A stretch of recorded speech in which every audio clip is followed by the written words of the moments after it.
Good afternoon. I'm Ethan Moy here with Coach B with another episode of Coach B Weekly. And Coach B, it's finals week here at Robert Morris, and my first question to you here is, looking back at your college days here, what was your toughest final that you can remember? Science. Science? Oh, right man, that's a quick answer. Anytime someone says toughest when it came to academic, I always struggled with science. Okay.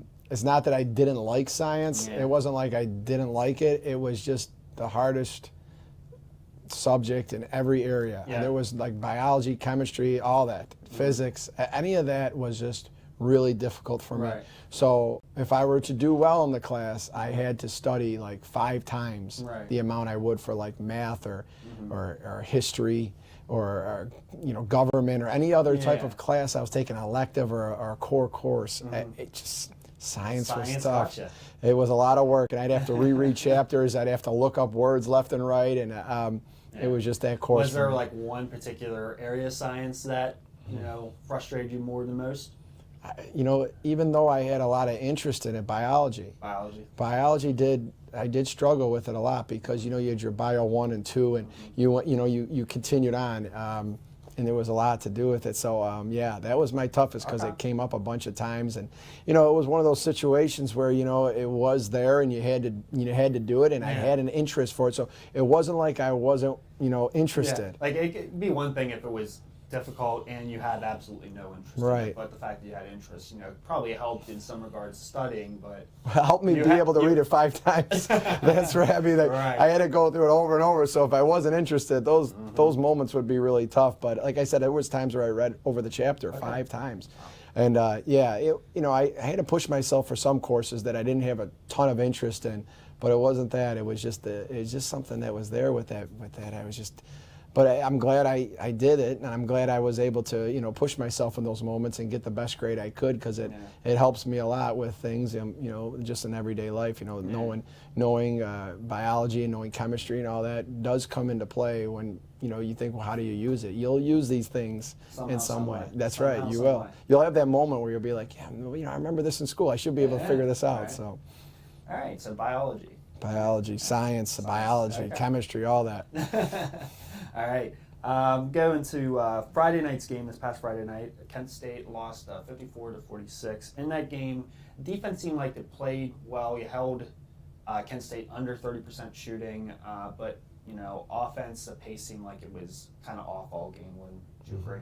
Yeah, we've had that moments. We've had those moments in the past before. I mean, we've had games where we just could not find our flow, and we were really sloppy, and just turned the ball over way too much. Early in the game, we were turning them over, and our defensive effort was there. We came out, we were setting the tone defensively for sure, but offensively, our pace was off, and we were making bad decisions, careless with the ball, not being strong with the ball.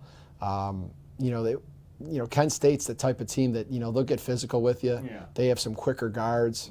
They definitely have some post players that, that can do some things defensively as well. They can defend. Yeah. And they've had games where they've held, Power 5 teams to lower than the total. So we knew going in they can defend. They schematically and stuff, they're coached well. It was a challenge for us, but the unforced turnovers and not matching the physicality disrupted our pace and disrupted our timing, and we got to do a better job at that, and that's something that we're working on every day. It's not the easiest thing for us to pick up, but that really was the disruption there offensively for us, besides the fact that we had some good looks that we did break down and just didn't knock them down. I mean, that's something that we got to work on as well, as when we get our good looks, we need to knock them down, or around the basket, we need to finish. We got to share those too, but I would say the first one is something that we've got to be able to control more. Shots will go in, shots will go out, but just being able to handle physicality and controlling pace, that's much more in our control. Right. We'll touch on the turnover thing here a little later on the show, but I want to go into the foul discrepancy there. Kent State went 23 for 31 for the foul line. You went 7 to 10. All but one game this season, you've had less or fewer foul shots than your opponent. How do you get the team to kind of draw more fouls offensively, and also on the defensive end, not commit as many fouls to keep girls out of foul trouble? A lot of times when there's a big foul discrepancy, you know, a lot of people will look right at the officiating. They'll say the officials were against you, and the officials didn't do a good job, or they're not calling it both ways. You know, we look at some clips out there that, you know, maybe, you know, there was some tough calls for sure. You know, where we, you know, obviously we could help the officials get any better, show them where we felt that foul wasn't called or was called that we didn't commit. But we need to go to the line more. I think, you know, we got to obviously defensively not foul, put people in foul. We were in foul trouble again. They went to the line way too many times, and we went to the line way too little. I think it's a combination of both, you know, on both ends of the floor for us. Without focusing on the officiating, you can't control that. And officials are going to make mistakes. They're going to make a bad call, just like anything else in life. And they're going to make a bad call on a bang-bang situation. That's not going to be the healthy thing to look at. The healthy thing to look at is, you know, where are we putting ourselves in foul-prone positions? Is it a matter of not working hard enough in that certain spot that we need to? Is it that we're playing with our hands too much, using our hands in the perimeter? As our coaching staff, are we allowing them in practice to use their hands too much, to cause fouls in the game where they're thinking, this is where's the foul there, and we're allowing it in practice? Maybe we got to call the two-touch foul more. On the women's game, you know, you have that two-touch foul that you don't see on the men's side, where in the women's game they're really trying to open up the scoring and open up the contact. So we got to watch that as well, because if we get called for more than one two-touch foul in the game, that's one too many. We focus on that.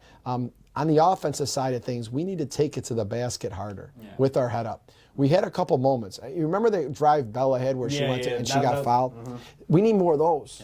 When we get to the middle of the paint there and we see, you know, help kind of stunning at us and things collapsing, if we have a lane to the basket, we got to be able to take it hard and go up and finish and keep our head up and go. I think that's something we're missing as well. So we could do a better job, especially on our guards and our movers, to get to the basket, and when we get there, go up strong and take contact on, not resist it or shy away from it.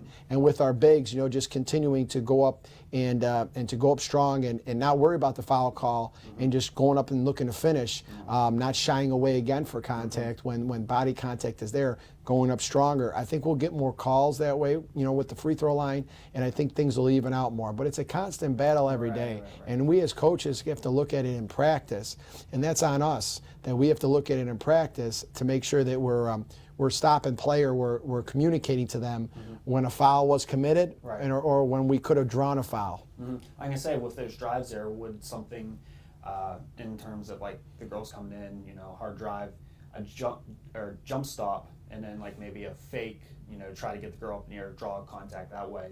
Something else that might. Being shifty. We talk about being shifty with the ball, changing your speeds. A lot of, you know, years back it was called the hesitation dribble. I like to call it being shifty, because you can shift dribbling or not dribbling. You can shift with your shot fake and then go. So being shifty, hesitating with your dribble, going from 0 to 100. Things like that are going to put people in foul-prone positions, and when you get them in foul-prone positions, you know, going up strong. If you didn't gain the advantage, then the shot fake, then to continue to try to gain an advantage, either off the dribble or either with your shot fake. And good points. Those are all things that we need to be doing better to get to the foul line. Getting people up in the air, getting people beat and alongside you when you're going to the basket, and then making sure the contact is real when you go up, not shying away from it. Those are real big things we need to do, and that's going to come with us playing free. I always talk about playing free and getting to the basket and finding those opportunities to go and not hesitating to do it. Playing free out there is going to help us a bunch as well, getting to the lane and getting the fouls. Yeah, and I think playing free will also follow up with what I'm going to ask next here. You know, in terms of the season here, you haven't had a game yet where you've had more assist than turnovers. The assist to turnover ratio is only 0.6 at this point, and you mentioned that you had a lot of unforced turnovers. So how do you fix that, you know, going forward here, leading into conference play? You know, taking care of the ball. You know, you have to be, you know, assertive. You have to be assertive out there, but then you have to also make sure that while you're being assertive, you're not losing control of what you're doing. It's a battle every day at practice to challenge ourselves to go at a faster pace and to be stronger. And I thought today's practice, we did a good job of that, as well as identifying this problem and then putting them in that spot and then communicating to them. Look at what we just did. Look where we struggled there. The game is an up and down game, and when we get in an up and down situation, we've got to be able to push the ball hard and still stay under control. So that's being assertive, but then having the mindset of making sure the pass is accurate, making sure we're strong with the ball, our head is up. I think that's the big challenge right now, is that we got to be able to pick up our pace and play in a physical game and continue to take care of the ball by being assertive, and then also making sure that we're challenging ourselves not to break down our fundamentals when we do that. That's what's going to make our turnovers go down, and that's what's going to make our assists go up.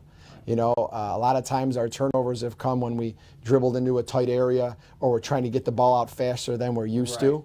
Like the outlet pass or the pass on the break that we're trying to throw. Those turnovers have come a lot, and we got to do a better job at practice. And again, it's on me as a head coach that I've got to continue to challenge them and continue to have the mindset to get the most out of ourselves at practice every day. That's going to help us in the games, and that's going to lower that number, simulating that in a live situation. Yeah. Now, in that game against Kent State, I thought that the bigs played pretty well. Nneka Azebo and Ire Mamadou. Azebo had 18 points, a season high for her. Ozzy had 8 rebounds in just like 11 minutes. Now, compared to last year's, your top 2 duo at center of Michaela Mulrain and a sophomore Nneka, how does junior Nneka and sophomore Ozzy kind of compare?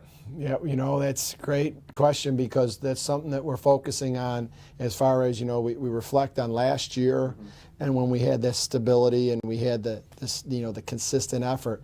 Michaela Mulrain gave us that. Yeah. She didn't always lead us in scoring or rebounding, but there was a consistency of the way we were playing, the screening, the communicating, the effort on both ends of the court constantly. There was very few times where we looked at Michaela Mulrain and we said she wasn't getting down the court well, she wasn't talking, she wasn't communicating. She had developed into a much better communicator and a much steadier of a player.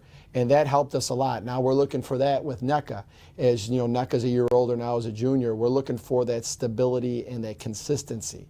And that's something that she's gotten better at, and she still has some ways to go. But that's where I'm saying now, we're starting to see some comparisons to the 1-2 at the 5 spot inside. The difference is that we're getting in much worse foul trouble this year again. Yeah. Last year with Michaela and then Nneka, you knew Michaela with that consistency and that stability, you wouldn't have to worry about her getting into foul trouble as much. Right. Nneka, you still did coming off the bench. Now this year, Nneka's had her foul trouble, and so has Ozzy.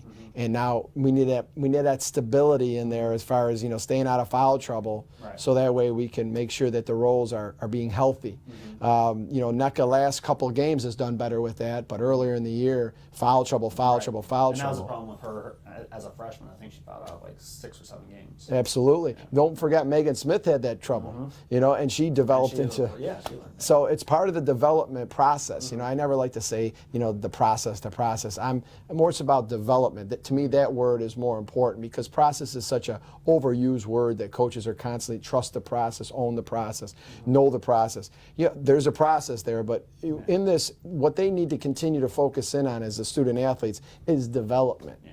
And you can't resist development, and development comes through forcing yourself at times where you've had that indication that I can go and hack at the ball, I can get a little lazy on this possession.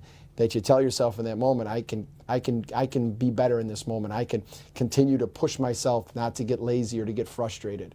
A lot of Megan Smith's old fouls were frustration fouls. I could see the same thing in Nneka. Yeah. And now that I see her have a good couple games here, she needs to keep going with that and be that stable 5. That's that junior, that's that seasoned junior. And Ozzy needs to keep growing herself. Ozzy's foul trouble has become like, she's fouling once every almost minute of the game. She'll play like 9 minutes and have 4 fouls. She'll have like 7 minutes and have 4 fouls. I mean, that can't happen. Yeah. And we're working on that as well, and just that communicating, showing her the clips, and we're getting towards that stability now. We got to keep going in the right direction. I keep telling, get a little bit better every day. Get a little bit better every day, and we'll get this done. And it's not just in the games. It's in practice. Right, getting a little better is not just the games. Right, absolutely. Yeah. Now, talking about, I'm going to the 5 to the 4 here. Natalie Villaflor, she played a season-high 22 minutes in that game against Kent State, partially because Nadej Bluvios was in foul trouble in that game. you recruited her. She was more of a combo, like 2 to 3. She's playing the 4. You moved her to the 4. How's she progressing with the position change there and getting to see more minutes? I'm very proud of Natalie Villaflor. I want to say that right away because it's not easy training, as a guard, as someone that's going to play on the wing and someone that's going to move a lot and go into a completely different role, which is a forward, the 4 spot. I'm proud of her. She hasn't tore it up in the scoring column and she hasn't tore it up in, the stat column across the board, but she gives us a lot of athleticism and explosiveness at the position now. And we're continuing to work with her in the weight room because when you go from the wing again to the 4, especially for us, you're going to play more of a physical. You're going to post up. And, that's right. Yep. She's given away weight. She's given away a lot of weight in there, but she has athleticism and she has length for being a guard type of player. And she can stretch it out a little bit. Yeah. Stretch it out, and we're constantly going after her in practice about being more assertive. Remember I talked about being assertive? We're constantly talking to her about being more assertive, and when she has her opportunities, to take it to her player and go to the basket and shoot the outside shot, to continue to do it. She has to be more assertive out there, and once she gets that and she gets her flow more, I'm seeing a lot of great things. Going forward with her, she can develop into a nice stretch 4 maybe, or she can wind up continuing to develop her skills and wind up back out on the wing. It's great to have versatility. Oh, for sure. And so what we're working on right now is getting her stronger, and I'm just really proud of her with the effort. Always, willing to work as hard as she can, and even if she makes a mistake, she's got a great humble attitude to her, and humility is so important to me. It's so important to our program. It's part of our pillars.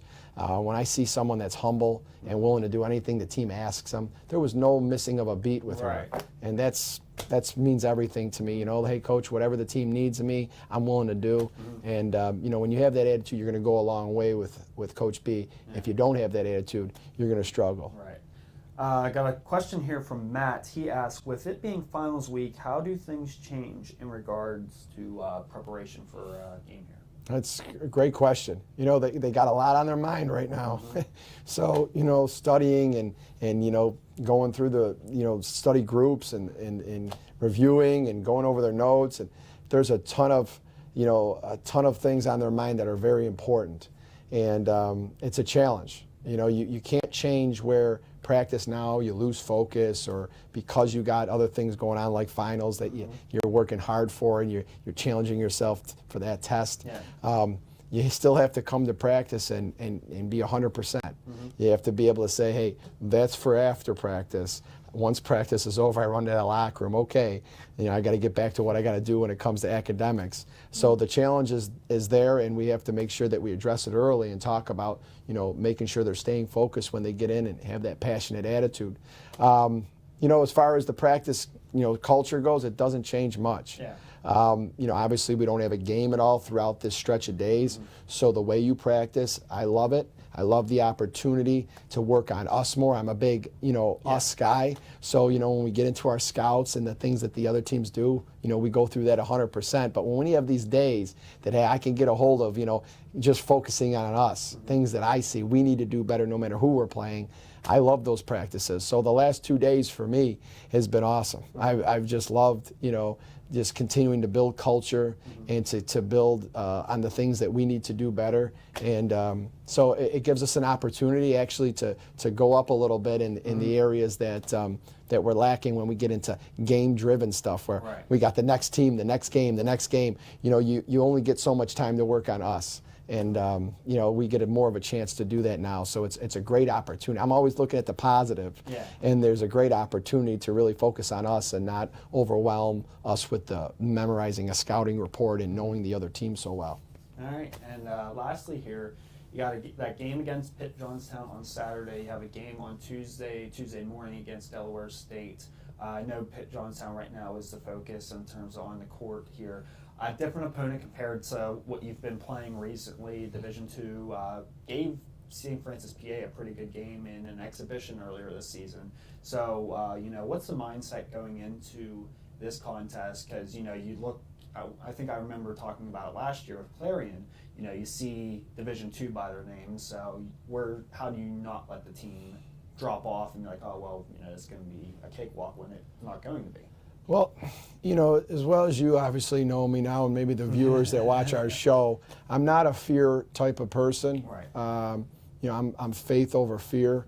I know in the past a lot of times, coaches believed in the motivation through fear, fear of losing things, fear of misery, fear of all that.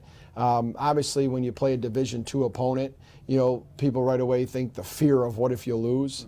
You look back, and I can go each year, you could see Power 5 schools losing to Division IIs in regular season games, exhibition games, whatever. I mean, I saw Syracuse men lose to Lemoyne a few years back at the Carrier Dome. You would think, how could they overcome that? How could they recover? I mean, Division II doesn't mean anything. Right. These teams are going to come out and they're going to play you hard. This is a game for them that they have marked on their calendar. And, you don't get scared of that and say, oh, we're fearful. They're going to play real hard. You say, what can we control? No matter who we're playing. When we get into the scout and we start going over what they're doing, we have to treat it the same way we would treat UConn, the same way we treat a conference opponent. You go after it, you know the other team, you understand what they like to do, what we like to do, and how we're going to be able to do that against them and impose our will in areas and what they're going to try to do to us to disrupt us. That's the way you got to handle it. I've never been the type of person that, oh, this is the big game.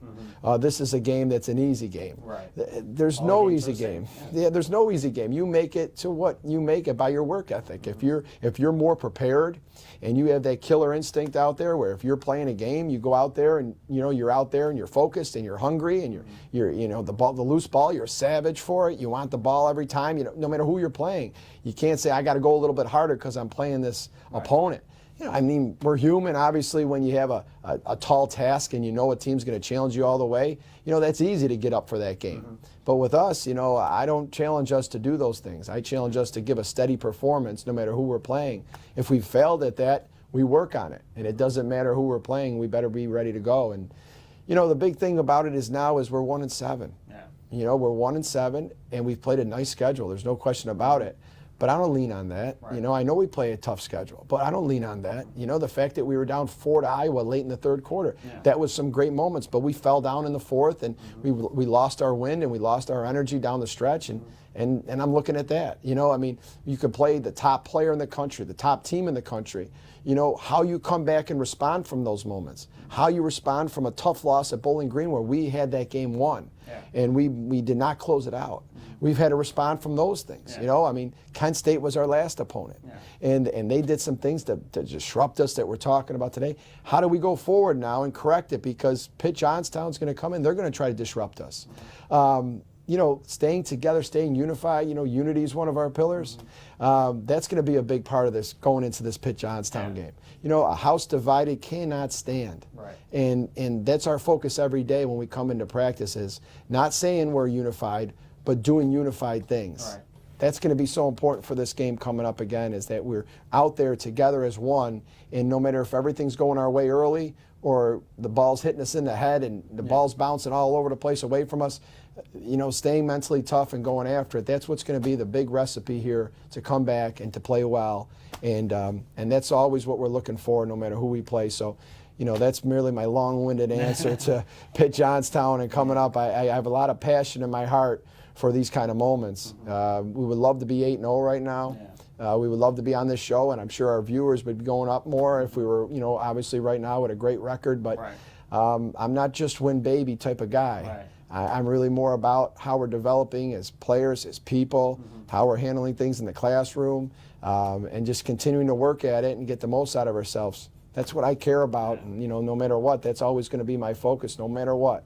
And I think the student athletes right now on our team know that, and they could see that there hasn't been one less a percentage of energy with the coaching staff, and we're demanding that out of them, and they're continuing to work hard, and that's what I care about. Yeah, well said. Well, thank you again for joining me today, and good luck this weekend. Thanks, Ethan. I appreciate it. I appreciate everybody that listens in and continues to watch and view our weekly show. It's important to us that our fans stay loyal and stay committed, and we're just going to continue to fight, win or lose. We're going to give it our best effort. That's right. Saturday's game against Pitt Johnstown is a noon tip, while next Tuesday against Delaware State is a 10 a.m. Eastern tip. Both games can be seen on NEC Front Row.